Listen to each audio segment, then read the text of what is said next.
nous venons devant le Seigneur Jésus-Christ. Il y a cette parole qui dit « Par celui qui me fortifie, je puis tout faire ». C'est dire que, lorsque nous venons devant le Seigneur Jésus-Christ, c'est en comptant sur celui qui nous aime, le Seigneur Jésus-Christ, que nous pouvons faire face tout. Alors nous, si nous sommes faibles, allons-nous devenir justes pour autant? Non. Le Seigneur qui nous aime, nous fera certainement dans la faiblesse. Devenir fort, regardons maintenant ce qui passe autrefois. Quand le Seigneur Jésus-Christ est venu dans le monde, il y avait 2 aveugles. Ce moment-là, le Seigneur Jésus-Christ rendait témoignage de lui-même. Alors qu'il avanait, ces 2 aveugles le suivirent en lui disant « Fils de David, aie pitié de nous. Fils de David, aie pitié de nous. » Il ne cessait de répéter cela. Alors, tous les 2 vinrent devant le Seigneur. Le Seigneur leur demanda « Croyez-vous que je puisse faire cela ?» Les 2 aveugles répétaient sans cesse « Fils de David, aie pitié de nous. Fils de David, aie pitié de nous. » Frères et sœurs, croyez-vous que ces 2 aveugles avaient foi dans le Seigneur?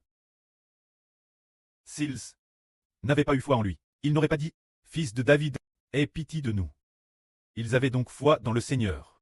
C'est pourquoi ils l'ont appelé « Fils de David ». Mais qui était David? C'était dans l'Antiquité, le roi du royaume d'Israël. Dieu avait promis que David aurait un descendant, appelle le descendant du Messie, qui viendrait dans le monde pour sauver l'humanité. Et ces 2 aveugles, on appelle directement Jésus, fils de David. On voit donc qu'ils croyaient DJ que Jésus était le descendant promis, ce descendant par qui toutes les nations seraient bénies. Ce descendant-elle. Alors, le Seigneur vint eux, et ils s'approchent du Seigneur. Le Seigneur dit, « Croyez-vous que je puisse faire cela ?» Les 2 aveugles répondirent, « Seigneur, nous le croyons. » Alors le Seigneur dit, « Puisque vous croyez, qu'il vous soit fait ainsi. » Et leurs yeux s'ouvrirent. Le Seigneur dit, « Puisque vous croyez, qu'il vous soit fait ainsi. » Une seule parole du Seigneur, « Qu'il vous soit fait ainsi », et cela s'accomplit. Alors, aujourd'hui notre frère Hbert veut demander aux frères et sœurs. Frères et sœurs, croyez-vous que le Seigneur nous aidera à bâtir le temple? Pour que le temple que nous bâtissons, dans chaque champ, proclame tous le nom du Seigneur. Les frères et sœurs diront, « Frère Hbert, nous croyons. » Alors, bien. Vous croyez? Je vais donc vous exaucer. Alors, dans chacune de nos chansons, il y a le nom du Seigneur. Avant les chansons que nous chantions, bien qu'elles soient bonnes, les prochaines chansons seront encore plus belles. Nous croyons que dans 2 mois, ce sera certainement terminé. Quand ce sera terminé, nous dirons, « Waouh! Une si belle chanson. » C'est bien, le Seigneur Jésus-Christ, qui est avec vous. Obtenir le Seigneur Jésus-Christ, c'est obtenir Dieu. Alors, dans nos chansons, il y a le nom du Seigneur Jésus-Christ.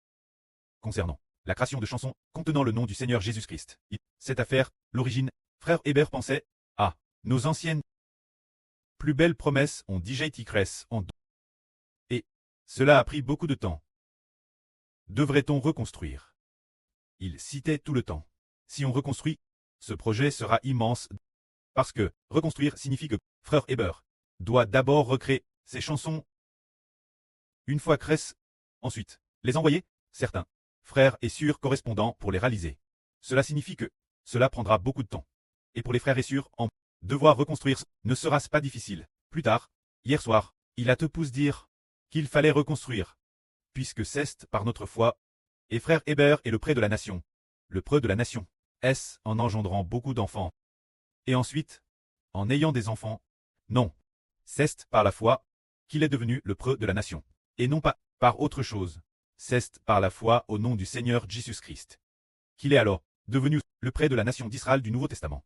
Alors il a pensé la si belle promesse que le précleste a donné frère Hbert. C'est ce guerre qui crucifie qu'il l'a obtenu.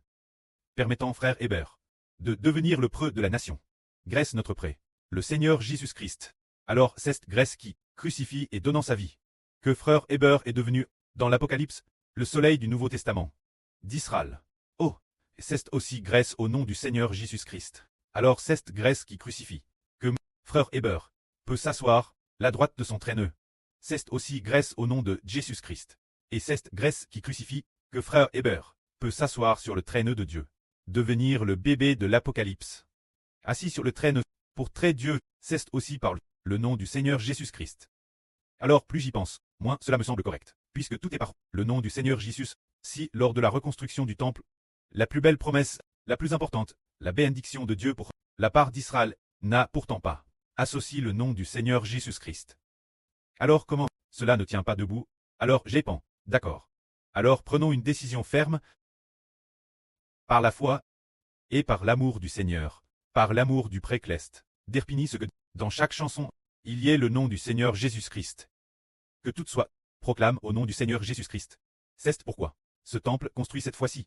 Le frère Héber a pensé qu'il sera certainement béni, absolument grandement béni, si, lors de la première construction du temple, disons par exemple, lors de la première construction, certains frères et sœurs ont déjà été bénis et qu'il leur a déjà été destin de recevoir de précieuses bénédictions. Alors, cette reconstruction du temple, sur la base de ces bénédictions, doit encore apporter un plus grand statut, afin que nous soyons bénis par le Seigneur Jésus-Christ. Parce que, la Bible dit, toutes les nations de la terre seront bénies en ta postérité, et recevront la bénédiction. C'est le précleste Jova, qui a dit Abraham, et il l'a dit avec un serment. Ce moment-là, Abraham, Dieu dit Abraham, offre ton fils, Isaac, en sacrifice pour moi.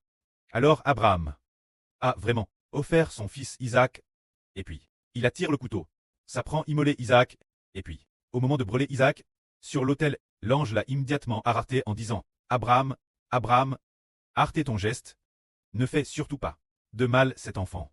Je sais maintenant que tu crains Dieu.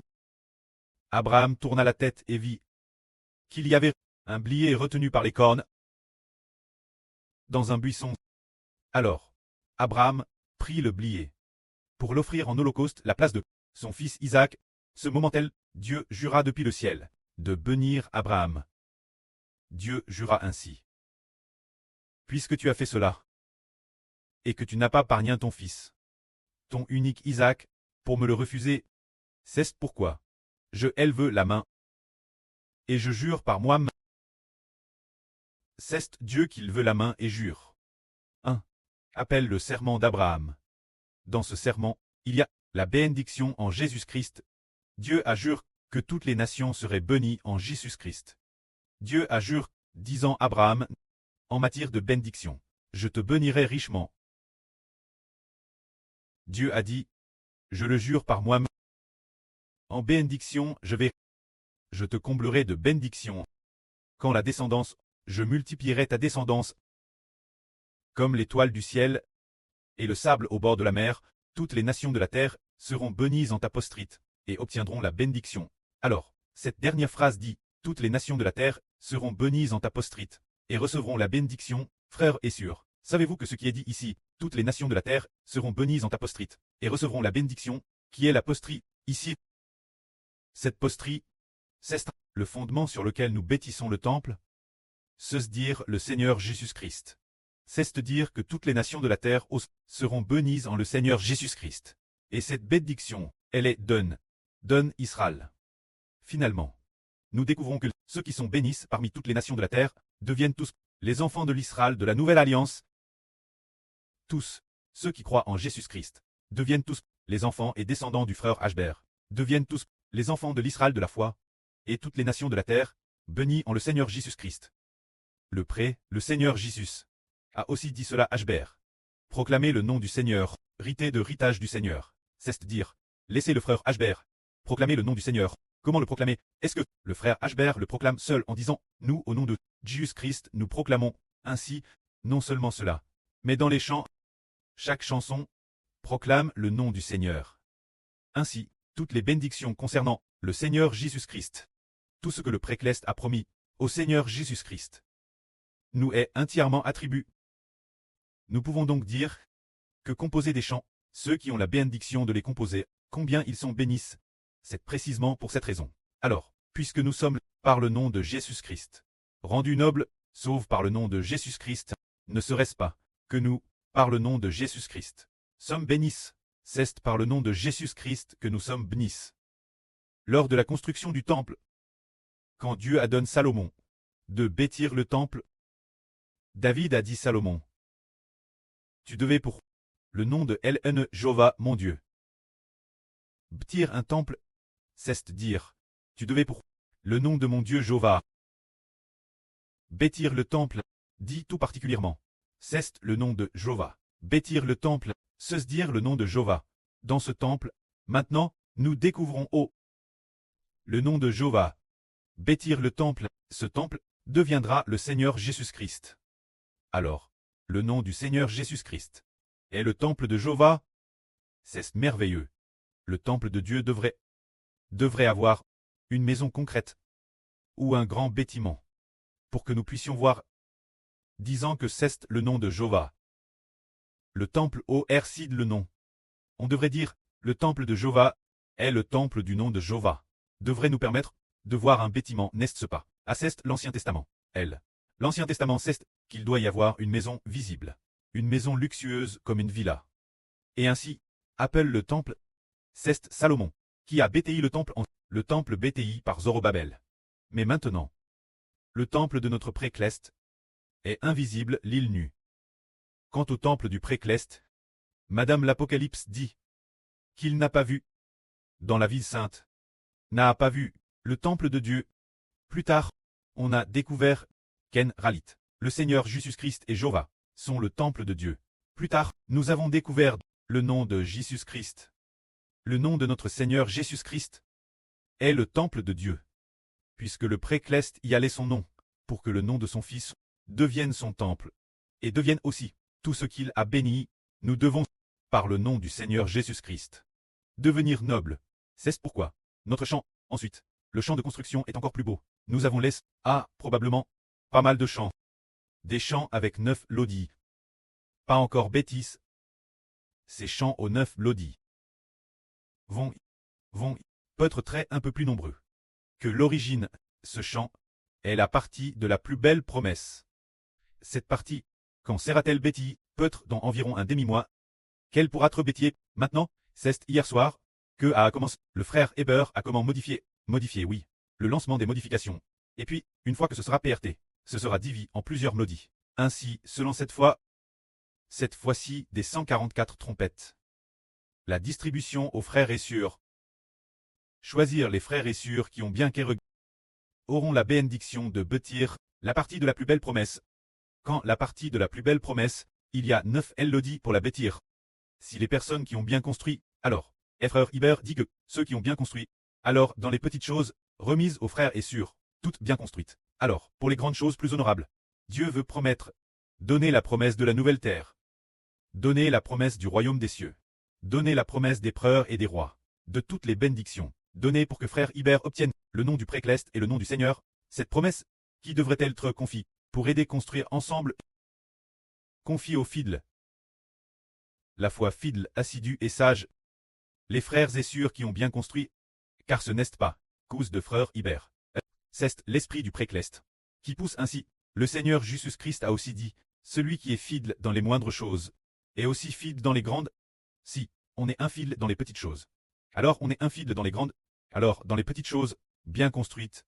Puis, PRS d'un demi-mois plus tard, confirmer certaines sur les bonnes, les choisir, pour qu'elles construisent ce qui est magnifique. C'est pourquoi nous disons que, si, ceux qui s'efforcent de bien construire, sont tellement bénis, tout comme il est dit dans l'Apocalypse, ceux qui sont invités au festin des noces de l'agneau, sont tellement bénis.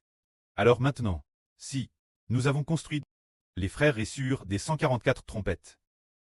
Ils sont certes bénis, ces choses sont certes une bénédiction. Mais, un demi-mois plus tard, ceux qui construisent auront bénédiction sur bénédiction. Si ce qui a été construit auparavant, et appelle la bénédiction de l'argent, alors ensuite, ce qui sera construit un demi-mois plus tard, sera la bénédiction de l'or pur. Que la gloire soit rendue au précleste et au Seigneur.